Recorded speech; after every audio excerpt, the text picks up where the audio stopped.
ایمان پر خاتمہ یا الہی، ایمان پر خاتمہ یا الہی، ایمان پر خاتمہ یا الہی۔ الحمدللہ رب العالمین، والصلاة والسلام علی سید المرسلین، اما بعد فاعوذ باللہ من الشیطان الرجیم، بسم اللہ الرحمن الرحیم۔ الصلاة والسلام علیک یا رسول اللہ وعلی آلک وصحابک یا حبیب اللہ۔ الصلاة والسلام علیک یا نبی اللہ وعلی آلک وصحابک یا نور اللہ۔ فرمان مصطفیٰ صلی اللہ تعالیٰ علیہ وآلہ وسلم، نیت المؤمن خیر من عملہ، مسلمان کی نیت اس کے عمل سے بہتر ہے۔ اللہ کی رضا کے لیے، ثواب بڑھانے کے لیے آئیے کچھ اچھی نیتیں کر لیتے ہیں۔ رضا الہی کے لیے، حصول ثواب کے لیے، علم دین حاصل کرنے کے لیے بیان میں شریک رہوں گا۔ مدنی چینل کے ناظرین بھی حسب حال اچھی نیتیں کرتے جائیں۔ تعظیم علم دین کی خاطر جتنا ہو سکا دو زانوں بیٹھ کر خوب کان لگا کر توجہ کے ساتھ بیان سنوں گا۔ جو باتیں سنوں گا اسے یاد رکھوں گا، عمل کروں گا، دوسروں تک پہنچانے کی کوشش کروں گا۔ رسول اکرم نور مجسم صلی اللہ تعالیٰ علیہ وآلہ وسلم کا فرمان مکرم ہے، جس نے مجھ پر 100 مرتبہ درود پاک پڑھا،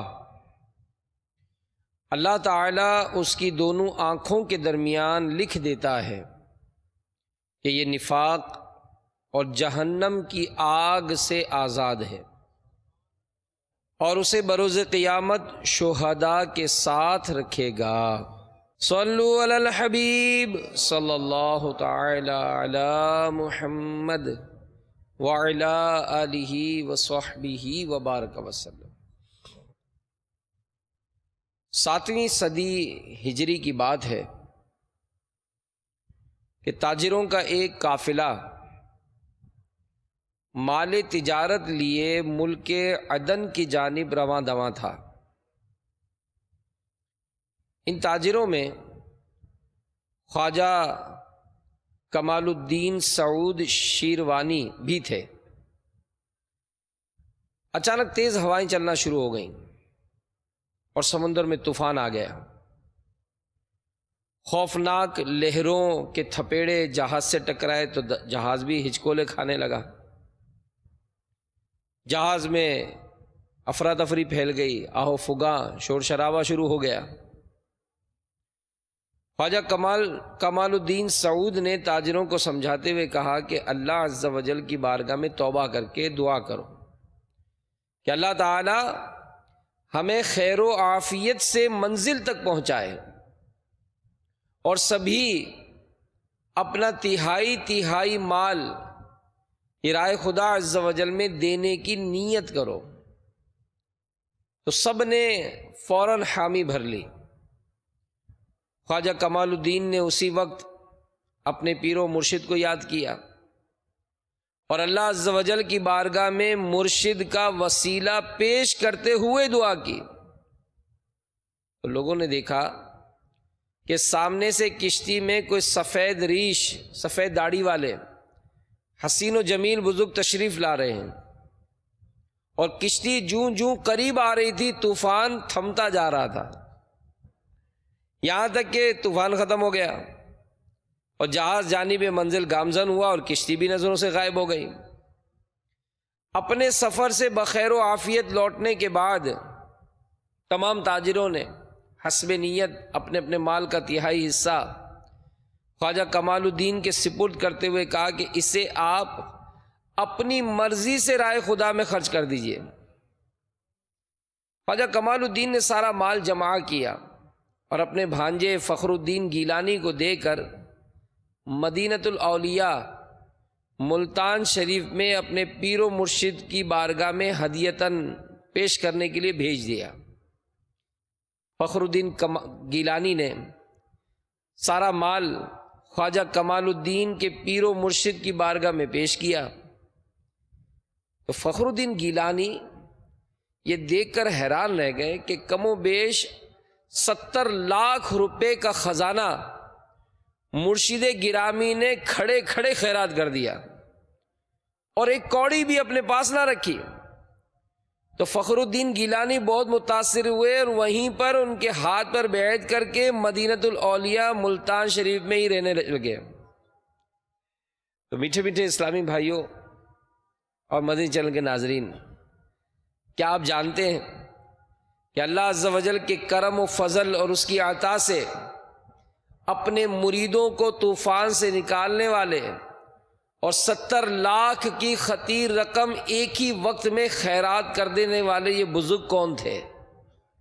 یہ بزرگ ہمارے وطن عزیز پاکستان کے مشہور ولی اللہ، مدینۃ الاولیاء ملتان شریف کی پہچان، شیخ الاسلام، رئیس الاولیاء، تاج العارفین، غوث العالمین، حافظ، قاری، محدث، عارف شیخ بہاؤالدین زکریہ سہروردی ملتانی قدس سرہ نورانی تھے۔ تو 7 صفر المظفر یہ بابا صاحب کا عرس ہوتا ہے، تو اسی مناسبت سے انشاءاللہ آج آپ کی سیرت کے حوالے سے چند باتیں بیان کرنے کی سعادت حاصل کروں گا، اور یہ ہمیشہ اپنا ذہن رکھیں اور بچوں کو بھی بنائیں۔ اپنے تربیت کا ایک حصہ ہوتا ہے یہ کہ ہمارے اسلاف و بزرگوں کا یوں تو عقیدت و احترام ہوتا ہے۔ داتا صاحب کو کون نہیں جانتا؟ وہ داتا صاحب کی سیرت کس نے پڑھی؟ بابا فرید سے کتنا عشق ہے، لیکن بابا فرید کی سیرت کون پڑھتا ہے؟ تو یوں مدینۃ الاولیاء ملتان کو ہی جائے اور بہاؤالدین زکریہ علیہ رحمہ کے مزار پہ نہ جائے، یہ ہے ہی نہیں، حاضری دیتے ہیں۔ لیکن حضرت کی سیرت کیا تھی؟ یہ کیا تھے؟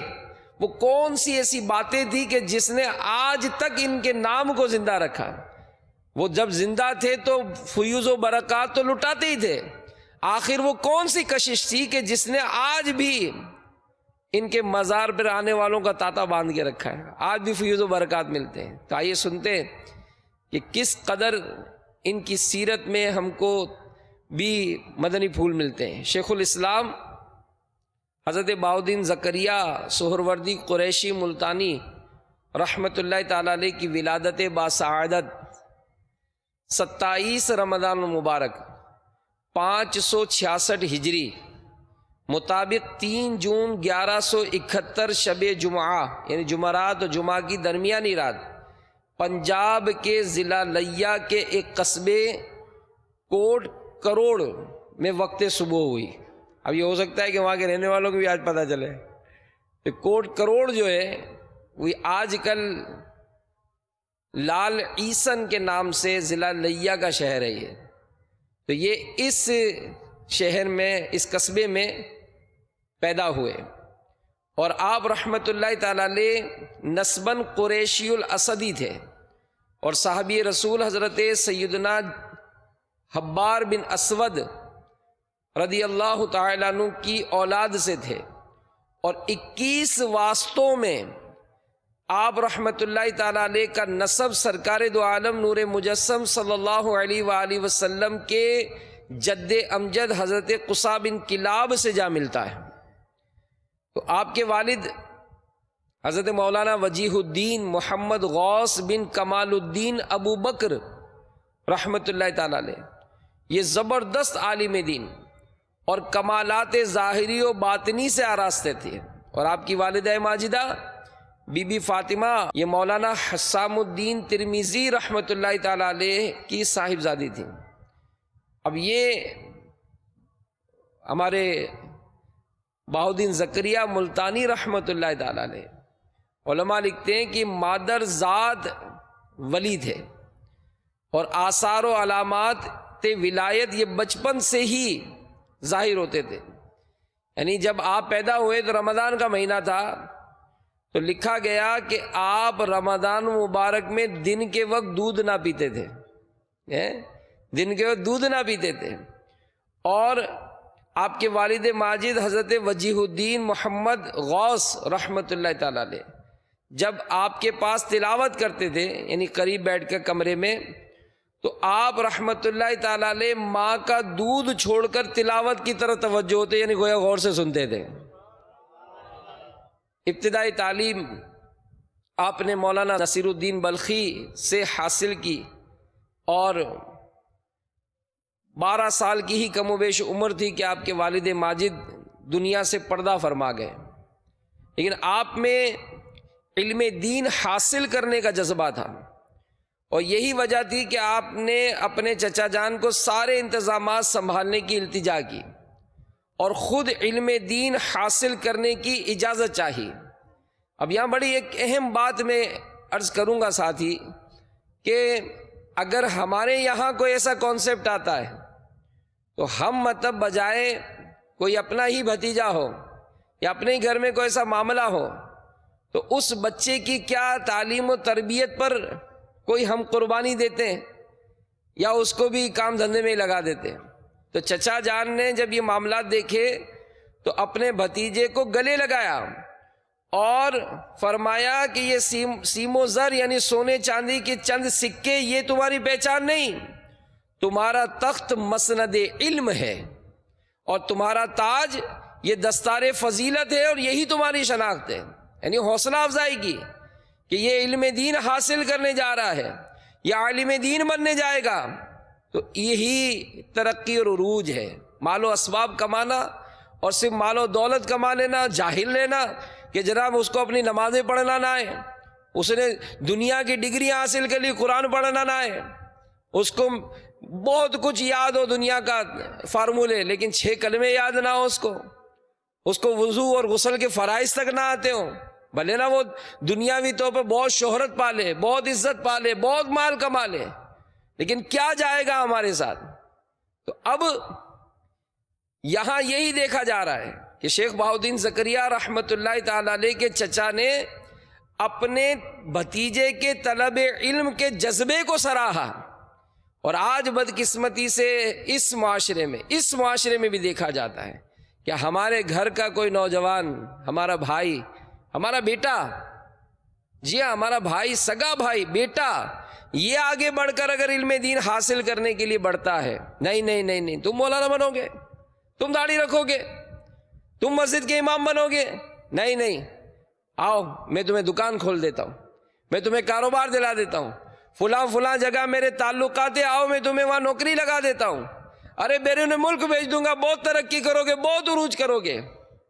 تو کئی ماحول میں سے کئی واقعات ہیں کہ اسلامی بھائی اگر کسی طرح، کیونکہ ظاہر ہے جو اپنی زندگی گزارتا ہے، اور آج کل کی جو زندگی معاشرے میں عموماً گزاری جاتی ہے، لہو و لعب میں، گناہوں میں، شراب میں، نشے میں، ہیروئن میں، چرس میں، برے دوستوں میں، بری گیدرنگ میں، اور جب ایسا شخص خود خوش قسمتی سے دعوت اسلامی کے مدنی ماحول میں آتا ہے، قبلہ شیخ طریقت امیر اہل سنت کے ملفوظات سننے کی سعادت ملتی ہے، نگران شورا کا بیان سنتا ہے، احساس ہوتا ہے کہ یار اپنی زندگی میں تو غفلت میں گزار رہا ہوں، اگر اسی طرح مر گیا تو میرا بنے گا کیا؟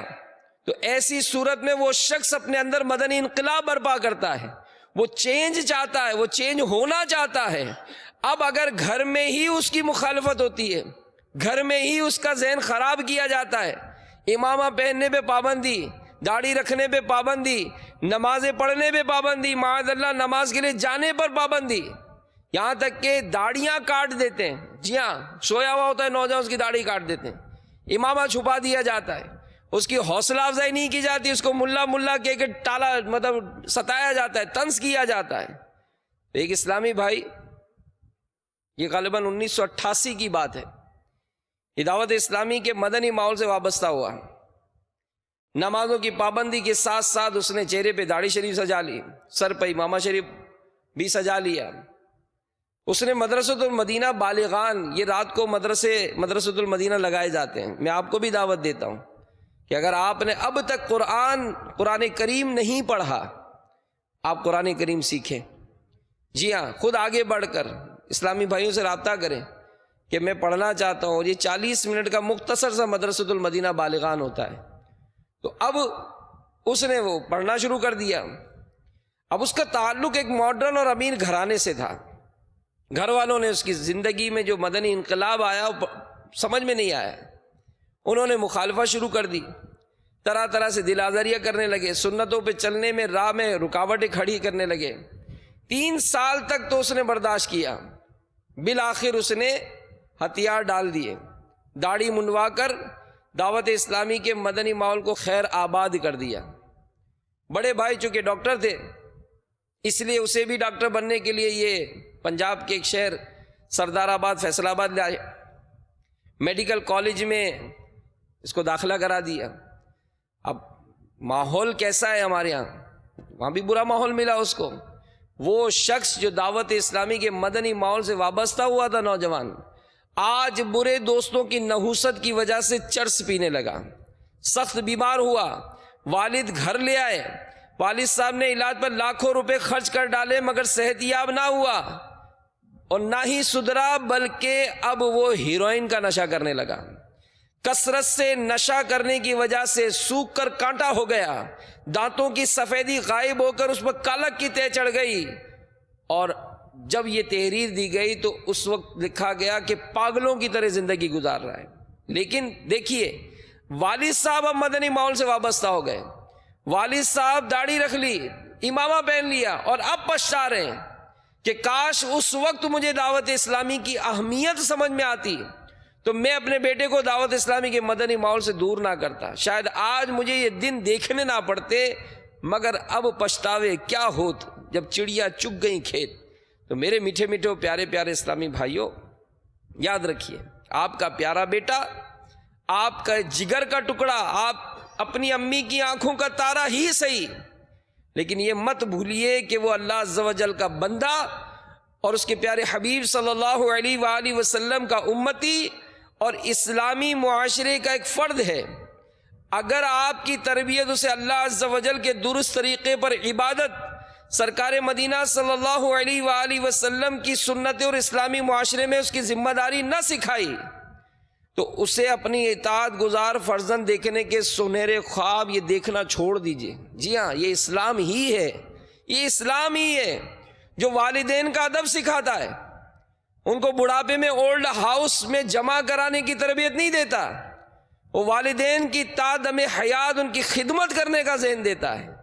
یہ بہن بھائیوں سے رشتہ کاٹنے کی تربیت نہیں دیتا، یہ بات بات پر ناراض ہونے کی اسلام تربیت نہیں دیتا، یہ خوش اخلاقی سکھاتا ہے، ملنساری سکھاتا ہے، ایک دوسرے کا دکھ درد بانٹنا سکھاتا ہے۔ تو اب اگر اسلام کی تعلیمات ہو تو آپ کا بیٹا کیا آپ کو بڑھاپے میں چھوڑ کر جائے گا؟ کیا وہ اپنے بھائی بہنوں سے لڑائی جھگڑا کرے گا؟ کیا وہ اپنے بچوں کو حرام روزی کھلائے گا؟ نہیں۔ تو جب اسلام کی تعلیمات ہم اپنے گھر میں داخل کریں گے تو دیکھیں پھر گھر کیسا گہوارہ سنت بنتا ہے۔ تو ہم سوچیں اور غور کریں کہ بچے کو جنرل نالج کی اہمیت کے متعلق ہم گھنٹوں لیکچر دیتے ہیں، لیکن اس کے فرض علوم سیکھنے کا ہم نے ذریعہ کیا بنایا ہے؟ کیا اس کو کسی مدرسۃ المدینہ میں داخل کرایا؟ کیا اس کو جامعۃ المدینہ کی عمارت کی سیڑھیاں چڑھوائیں؟ کیا دعوت اسلامی کے تحت ہونے والے 12 روزہ 30 روز 1 ماہ کے 63 دن کے کوئی ایسے تربیتی کورسز میں داخلے کے لیے کوئی حوصلہ افزائی کی؟ بلکہ ہم تو دیکھتے ہیں کہ گھومنے کے لیے چلے جاؤ، پاکستان ٹور پہ 1 نہیں 2 ماہ گزار کر آ جاؤ، لیکن نہیں تم کیا کورس کرو گے؟ ارے میرے بھائی، آپ سوچیں کہ اگر دعوت اسلامی کے تحت ہونے والے کورس میں آپ کا بیٹا آ گیا، کرے گا کیا؟ یہاں پر تہجد پڑھے گا، وہ 5 وقت کی نماز باجماعت پڑھے گا، وہ اذانوں کا جواب دینے کا جذبہ پائے گا، وہ سنت کے مطابق کھانا کھانے کی تربیت حاصل کرے گا، وہ ماں باپ کے حقوق جانے گا، بہن بھائیوں سے پیار کرنے کا ذہن بنائے گا۔ تو جب یہ ساری تربیت ملے گی اور وہ نوجوان جو کل تک آپ سے لڑائی جھگڑا کرتا تھا، ماں سے تو تکار سے بات کرتا تھا، واپسی پر جب وہ اپنی والدہ کے ہاتھ چومے گا، والد صاحب کے ہاتھ چومے گا، آپ بتائیں اس کے والدین کو کتنا سکون ملے گا۔ تو بہرحال معاشرہ بہت خراب ہے، لیکن ہم غور کریں اور سوچیں کہ ہم اپنی اولاد کی تربیت کے حوالے سے ہم اس میں کیا کردار ادا کر رہے ہیں۔ تو بہرحال میرے میٹھے میٹھے اور پیارے پیارے اسلامی بھائیوں، حضرت سیدنا بہاء الدین زکریا ملتانی رحمۃ اللہ تعالی علیہ، اب دیکھیں ان کی تربیت ہوئی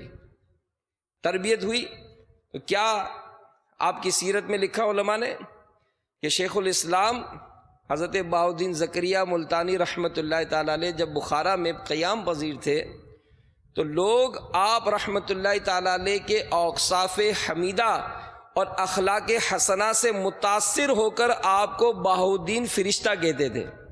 یعنی ایسے آپ ملنسار تھے، ایسے خوش اخلاق تھے. اور حسن اخلاق یہ ایک ایسی صفت ہے جس کی قرآن و حدیث میں تعریف کی گئی. ایک شخص نے حضور پاک صاحب لولاک صلی اللہ تعالیٰ علیہ وآلہ وسلم کی بارگاہ میں حسن اخلاق کے بارے میں سوال کیا تو نبی پاک علیہ السلام نے یہ آیت مبارکہ تلاوت فرمائی، خذ العفو وأمر بالعرف وأعرض عن الجاہلین.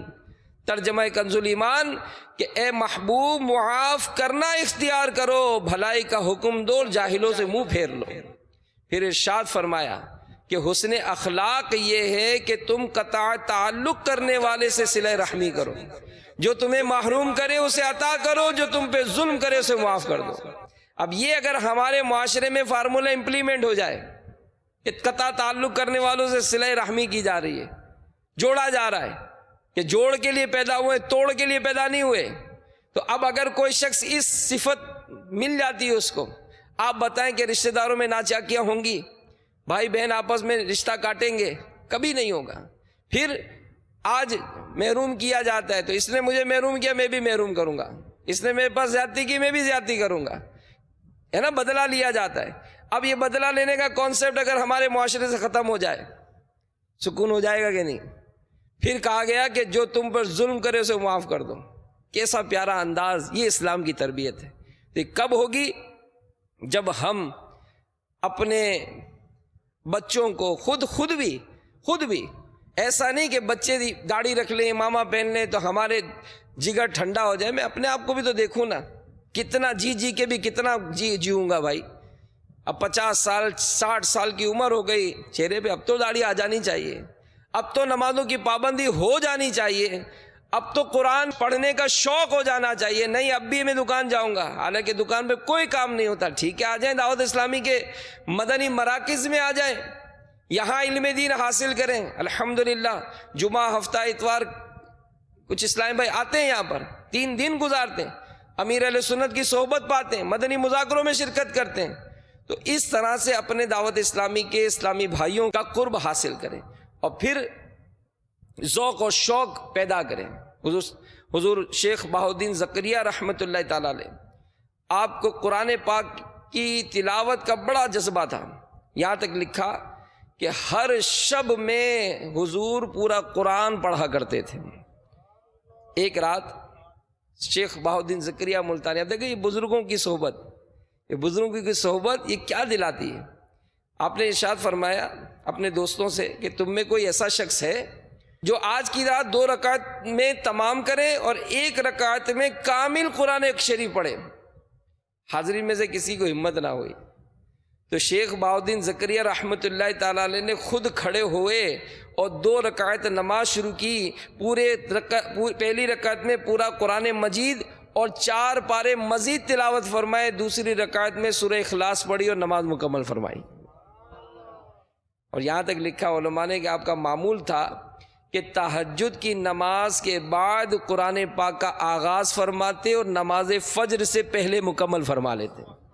تو جو عاشقان اولیاء ہیں، اور بہاؤالدین زکریا ملتانی رحمۃ اللہ تعالیٰ علیہ، ان کے اب جیسے آج کل عرس ہو رہا ہے تو لاکھوں لاکھ عاشقان رسول، یعنی وہی میں نے عرض کیا نا کہ مدینۃ الاولیاء ملتان جانا ہے تو حضور کے قدموں میں حاضری دینی ہے. اب اگر حاضری دینی ہے تو ہم ان کی سیرت تو پڑھیں کہ یہ تو پورا قرآن پڑھتے تھے روزانہ.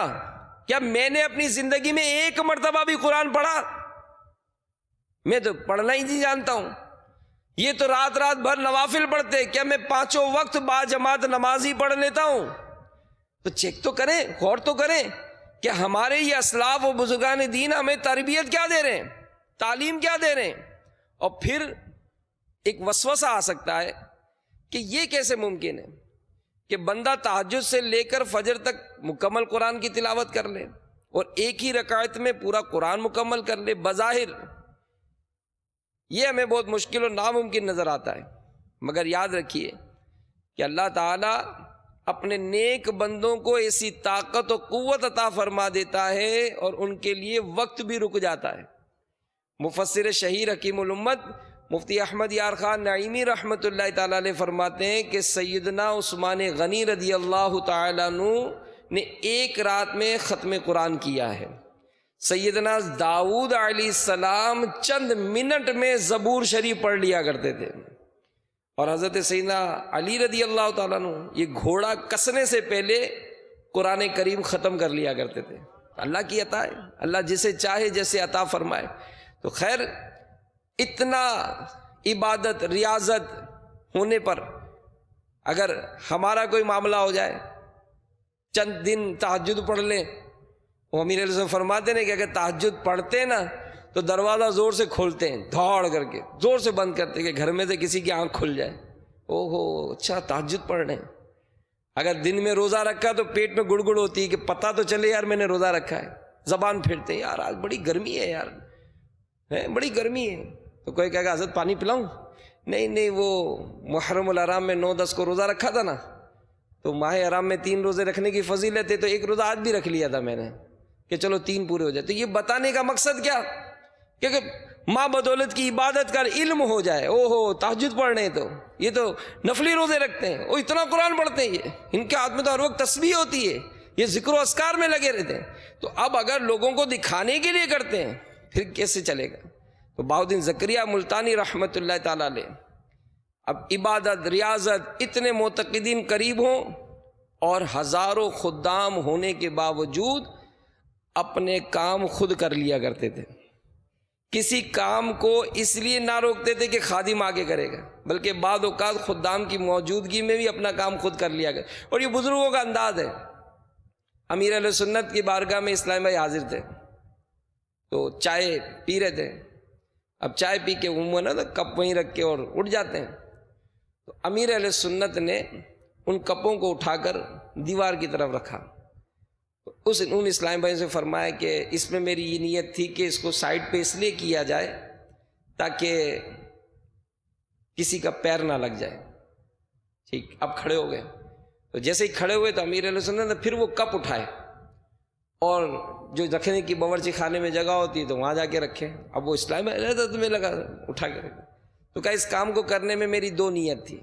حالانکہ اس کام کو اسلام بھائی بھی کر لیں گے، لیکن ان کی دل جوئی ہوتی ہے، ان کی دل جوئی کے لیے، اور دوسرا یہ کہ آپ کو بھی ترغیب ملے کہ آپ بھی ایسا نہیں کہ جناب گھر سے اٹھیں تو بستر چھوڑ کر آپ بھی روانہ۔ تو بھائی گھر والوں کو کیا کوئی ملازمت پہ رکھا ہوا ہے کہ ہمارے کپڑے بھی کہیں یہ پھینکا ہوا ہے، کہیں وہاں پھینکا ہوا ہے، کہ کنگا یہاں ڈالا ہوا ہے؟ نہیں، اپنا کام خود تو کریں نا، کم سے کم جس بستر پر ہی ہم سوئے۔ اب جیسے سردیاں آئیں گی، بھائی میں تو 2 رضائیاں اوڑھتا ہوں، میں 2 تکیے لے کے سوتا ہوں، تو اس کا مطلب گھر والوں کو یہ نوکری دی ہوئی ہے کہ آپ کے لیے اتنا بستر بچھائیں گے، 2 تکیے بھی رکھیں گے، 2 رضائیاں بھی رکھیں گے۔ پھر جب آپ اٹھیں گے تو آپ کا بستر اٹھانا بھی ان کا کام، آپ کپڑے چینج کریں گے تو آپ کے کپڑے لپیٹنا بھی ان کا کام، آپ نہا کر نکلیں گے تو آپ کا تولیہ اٹھانا بھی ان کا کام، آپ نے کنگا کیا تو اب کنگے کو اٹھانا، تیل کی شیشی کو رکھنا، یہ سب بھی ان کا کام۔ تو کیا یہ انداز نہیں ہو سکتا کہ کم سے کم میرے اپنے ذاتی جتنے کام ہیں وہ کام تو میں خود کر لوں؟ تو یہ ہمارے آقا صلی اللہ تعالیٰ علیہ وآلہ وسلم کبھی دودھ دھو لیتے، کبھی جوتا گانٹھ لیتے، تو یہ تو آقا کی سنت ہے۔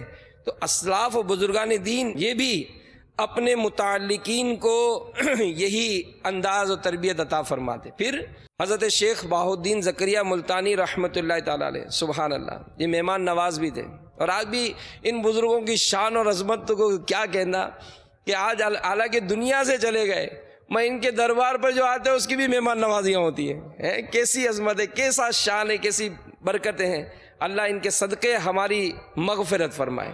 تو حضرت شیخ بہاؤالدین زکریا ملتانی رحمۃ اللہ تعالیٰ علیہ، آپ کی عادت کریمہ تھی کہ لنگر کھانے میں جو بھی کھانا پکتا فقراء کے ساتھ مل کر کھانا تناول فرماتے۔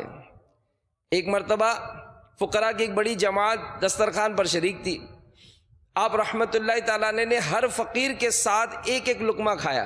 دیکھیں کتنی عاجزی انکساری اور کتنی شفقت، کتنی محبت۔ یہ اسلاف و بزرگوں کا انداز ہمیں اپنی تربیت دلاتا ہے کہ ہم اگر فیکٹری کے سیٹ ہیں کیا ہم نے کبھی ایسا کیا؟ وہ تو آپ کو کما کر دے رہے ہیں. کیا ہمارا ایسی ملنساری ہے؟ یا ہم تو یہ جناب چاہتے ہیں کہ میرا ملازم میرے آنے پر اس نے گاڑی کا دروازہ نہیں کھولا، نکالو اس کو باہر. یہ میرے آنے پہ کھڑا نہیں ہوا، اس کو نکالو، فارغ کرو. یہ ہمارا انداز ہوتا ہے. یہ تکبر، یہ غرور. اگر عزت شہرت مل جائے تو ہم اپنے کپڑے کا کلف بھی نہیں ٹوٹنے دیتے. تو یہ انداز نہیں ہے. اسلاف و بزرگوں کا انداز دیکھیں تو اللہ تعالیٰ نے ان کو پھر عزت عطا فرمائی، ان کا لوگوں کے دلوں میں مقام عطا فرمایا. تو فقراء کے ساتھ ایک ایک لقمہ کھایا. ایک فقیر کو دیکھا کہ وہ روٹی شوربے میں بھگو کر سرید بنا کر کھا رہا ہے. فرمایا سبحان اللہ، ان سب میں سے یہ خوب کھانا جانتا ہے، کیونکہ رسول اللہ صلی اللہ تعالی علیہ وآلہ وسلم نے فرمایا کہ عائشہ کی بزرگی ساری عورتوں پر ایسی ہے جیسے سرید کی بزرگی تمام کھانوں پر. یعنی سرید جو ہے، یہ روٹی بھگو کر کھانا ہے، نبی پاک علیہ الصلوۃ والسلام کو پسند تھا. تو ایک نے اس طرح سے کھایا، اس کی حوصلہ افزائی کرنے کا انداز. تو مہمان نوازی یہ حضرت کا ایک بہترین وصف تھا. اسی طرح شیخ بہاؤالدین زکریہ ملتانی رحمۃ اللہ تعالی علیہ، آپ تھے بہت مالدار، جی ہاں مالدار تھے، لیکن اللہ تعالیٰ کی راہ میں خرچ کرنے کا جذبہ بھی تھا. اور جب بھی کسی کو ضرورت ہوتی، بلکہ مالی سرکاری طور پر بھی ضرورت ہوتی، تو اپنے خزانوں کے منہ کھول دیتے. چنانچہ خواجہ نظام الدین اولیاء سید محمد چشتی رحمۃ اللہ تعالی علیہ ایک مرتبہ یہ حکایت ارشاد فرمائی کہ شیخ بہاؤالدین زکریہ جب کسی کو کوئی شے عطا فرماتے تو اچھی اور زیادہ مقدار میں دیتے تھے. معلم جو آپ کے بچوں کو پڑھاتا تھا، جی ہاں آج ہمارے بچوں کو جو ٹیوشن پڑھاتا ہے نا اسکول، اس کو تو 5,000 روپے دیتے ہیں، اور جو مولانا قرآن پڑھانے آتا ہے اس کو 500 روپے دیتے ہیں. مولانا نے اگر کہا کہ حضرت کچھ اضافہ، ارے حضرت 500 روپے بھی نہیں ہوتے پورے آپ کو، تو آپ کیا مولانا کیا کاغذ کھائے گا، کیا ہوا کھائے گا؟ اس کو بھی تو گھر بار چلانے کے لیے چاہیے. آپ اپنے بچے کو اسکول پڑھانے کے تو 5,000 روپے دیتے ہیں، وہ شخص جو آپ کے بچے کو آ کے قرآن پڑھاتا ہے اس کا اضافہ. خود سوچے، غور کریں کہ آج ہمارا معیار کیا ہے، ہم کس طرف جا رہے ہیں. دنیاوی تعلیم میں ہزاروں نہیں لاکھوں روپے خرچ کیے جا رہے ہیں. اپنے بچوں کو اپنے گھر کا زیور بیچ کر، مکان گروی رکھوا کر بھی ہم اس پہ خرچہ کر رہے ہیں، اور دین کی تعلیم کے لیے فری میں بلایا جاتا ہے. جی ہاں، فی سبیل اللہ پڑھایا جاتا ہے. رکھنے کا انتظام، کھانے کا انتظام، نہانے کا انتظام سب دیں گے. آپ اپنی اولاد تو دیں تاکہ اس کو عالم دین بنائیں، وہ دین کا کام کرے. نہیں، ہمارا بچہ ذہین ہے تو یہ تو پائلٹ بنے گا، یہ ڈاکٹر بنے گا، اور اگر وہ معاذ اللہ کو معذور ہے، ایب نارمل ہے، اس کو مدرسے میں بھیج دو. ایسا نہ کریں. دین اسلام کو آپ کے ذہین بچوں کی، آپ کی بھی ضرورت ہے تاکہ ہم سب دین سیکھیں، اس دین کو پھیلائیں. تو خواجہ بہاؤالدین زکریہ ملتانی رحمۃ اللہ تعالی علیہ ایک مرتبہ سخت قحط پڑا. ملتان کے حاکم ناصر الدین قباچہ کو غلے کی ضرورت پڑی. اس نے آپ سے طلب کیا تو آپ نے کئی من غلہ عطا فرمایا. جب غلے کو یہاں سے لے جایا گیا تو اس میں سے ناگہاں طور پر بھاری مقدار میں نقدی رقم بھی نکل آئی. والی شہر نے آپ کے پاس وہ رقم واپس بھیجی کہ میں نے تو صرف غلے کا سوال کیا تھا، اس میں تو رقم بھی ہے. تو جس وقت وہ روپیہ حضرت کے پاس لایا گیا تو ارشاد فرمایا کہ مجھے اس روپیے کا حال معلوم تھا، لیکن میں نے یہ نقد رقم اور غلہ حاکم کو دے دیا تھا، اس کے پاس لے جاؤ، کہو کہ اس کو صرف کرے، تقسیم کرو اس کو. تو یہ انداز ہوتا تھا. یعنی یہاں تک بزرگوں کا انداز لکھا ہے کہ اگر کسی کے گھر میں بکری اگر بیمار پڑ جاتی تھی نا کسی کی، وہ بکری کی عیادت کرنے جاتے اور چپ چاپ کچھ نہ کچھ رقم دے کر آتے تھے. ایک بزرگ فرماتے کہ وہ بکری میری بیمار ہوئی، فلاں بزرگ اتنا آئے کہ مجھے اتنا دے کر گئے کہ بکری کی قیمت سے زیادہ ہو گئی تھی، اور میں تمنا کرتا تھا کہ کاش بکری بیمار صحت یاب بھی نہ ہوتی تو حضرت آتے رہتے ہمارے گھر پہ. تو یہ انداز ہوتا تھا دل جوئی کا. تو ہم میرے میٹھے میٹھے اسلامی بھائیوں غور کریں اور سوچیں کہ ان بزرگوں کی سیرت یہ کس قدر پیاری ہو. دعوت اسلامی کے اشاعتی ادارے مکتبۃ المدینہ نے بڑی پیاری کتاب یہ شائع کی ہے، فیضان بہاؤالدین زکریہ ملتانی رحمۃ اللہ تعالیٰ علیہ، اور بہت سارے اس میں مزید واقعات ہیں. یہ واقعات سنیں اور ایمان تازہ کریں، اس کو مطالعہ کریں، اس کو لے کر حضرت کے ایصال ثواب ہی کی نیت سے تقسیم کریں تاکہ سیرت کا پہلو پتہ تو چلے کہ بزرگوں کی شان کیا تھی، کیا عظمت تھی، یہ نمازوں سے کیسی محبت کرتے تھے، یہ رزق حلال کمانے کھانے کے حوالے سے اپنے متعلقین کو کیسی تربیت دیتے تھے کہ آپ اپنے مریدوں کو اکثر یہ نصیحت فرماتے کہ اپنے بیوی بچوں کو رزق حلال کھلاؤ، اگر ذرہ برابر بھی ناجائز اور حرام کمائی کسی نے اپنی زوجہ و اولاد کو کھلائی تو ان کے اندر بھی حرام رزق کی تاثیر پیدا ہو جائے گی۔ آدمی حرام کاری کے کام ولد الحرام ہونے کی وجہ سے نہیں کرتا، بلکہ بیشتر حرام کاری رزق حرام کے کھانے سے جنم لیتی ہے۔ اس لیے رزق طیب کا حصول اور تلاش یہ جاری رکھنی چاہیے۔ تو ہمیں یہ قول سن کر اب اپنی آمدنی کا جائزہ لیں کہ ہماری آمدنی کے ذرائع کیا، کوئی جھوٹ بول کر دھوکہ دے کر یہ تو نہیں ہے۔ تو پھر ان بزرگوں کا انداز دیکھیں، اللہ تعالیٰ ان کی برکتیں عطا فرمائے۔ منقول ہے کہ مدینۃ الاولیاء ملتان شریف میں ایک شخص تھا جو بظاہر بڑا گناہ گار تھا، یہ فوت ہو گیا۔ بعد وفات کسی نے خواب میں دیکھ کر پوچھا اللہ تعالیٰ نے آپ کے ساتھ کیا معاملہ فرمایا؟ اس نے کہا اللہ تعالیٰ نے مجھے بخش دیا۔ دیکھنے والے نے پوچھا کس عمل کے سبب؟ اس نے کہا کہ میرے پاس تو اور کوئی نیک عمل نہ تھا مگر ایک روز شیخ الاسلام حضرت شیخ بہاؤالدین زکریا ملتانی قدس سرہ النورانی راستے سے گزر رہے تھے تو میں نے آگے بڑھ کر آپ رحمت اللہ تعالیٰ علیہ کی دست بوسی کی تھی، بس اسی عمل کے سبب اللہ تعالیٰ نے میری مغفرت فرما دی۔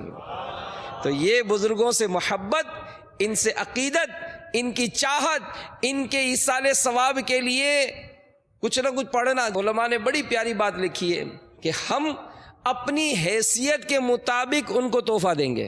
جیسے کوئی غریب آدمی ہو، کسی امیر شخص کے یہاں دعوت میں جاتا ہے اس کے بیٹے کی شادی میں، اب شادی میں گیا وہ، اب اس نے تو اپنی حیثیت کے مطابق 200-500 روپے کا لفافہ یا کوئی چیز اس کو بیٹے کی شادی کی خوشی میں دی۔ اب ہم نے اپنی حیثیت کے مطابق دیا، لیکن وہ عطا فرمائیں گے اپنی شان کے لائق ہے، وہ اپنی شان کے لائق عطا فرمائیں گے۔ تو اگر ہم نے ان کے بزرگوں کے ایصال ثواب کے لیے 3 دن کے مدنی قافلے میں سفر کیا، کیا حضرت آپ نے علم دین پھیلایا، علم دین پھیلانے کا ایک ذریعہ دعوت اسلامی کے مدنی قافلوں میں سفر کرنا بھی ہے۔ میں آپ کے ایصال ثواب کی نیت سے 3 دن مدنی قافلے میں سفر کرتا ہوں۔